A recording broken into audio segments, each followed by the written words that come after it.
I just got back CTF Outside from the art team, which is now officially called CTF Titan Pass, and I'm working on a gameplay pass on the map. Just going in and making sure that is this map still playable in the same form that it was before in the shell form, which, naturally the shell is kind of the purest form gameplay-wise, so there have to be some sort of concessions to be made. I love these surfaces here that you can see are now neatly tucked behind what used to be the original shell, poking out and creating things that you could get hung up on. So in order to facilitate people being able to still wall run on these spots, to kind of go in and just nip tuck a lot of this stuff and push it back. Same in these kind of areas where once you actually go ahead and select some of the blocking volumes here that make up the collision, you can see how clean those surfaces really actually are after the fact, but there's still breathing room underneath that to give it some organicness and let it breathe there.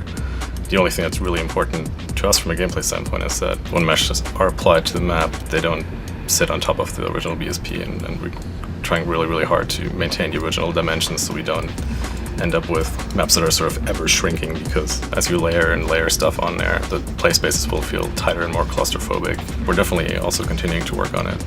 We're definitely not done with it since we're a living project. There's a ton of things that we still want to touch up on and improve, and it's an evolving process.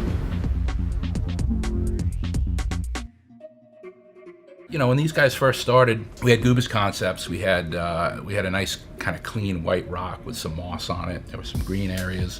The castle block was meant to be hewn from the surrounding rock, so that's why everything was white on white on white.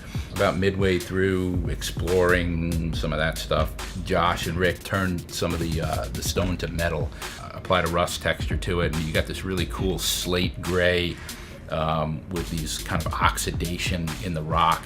That really worked well, and it set everything off, and it really portrayed the sharpness in the normal maps on the rock. So I like the look of that, so I kind of let them run with it. They liked it too. Maybe 3/4 of the way through, we took a look at it. It was getting very gray. The rock was gray, the sky was gray, the metal was gray, and one of the ideas that I had was bringing this moss layer down so it feels like this area doesn't get as much sun, it's more damp. Let's bring some greens in there and some different tonal values, and that kind of brightened everything up. It also helped some of the player characters stand out from the backgrounds. Then we said, hey, how can we contrast the two sides? Because the sides were looking very similar as well. We started to bring back the white stuff, and we said, hey, what can we do with this white stuff? Can we make it a quartzy type of rock? The castle architecture would be more pristine and regal, so we kind of left that intact. We brought in the moss to kind of set it off with this like fairy tale green and white look to it, which I think really works well. So it took a little bit of experimentation to come up with what they've got, but I think they nailed it, and in the end, it just works.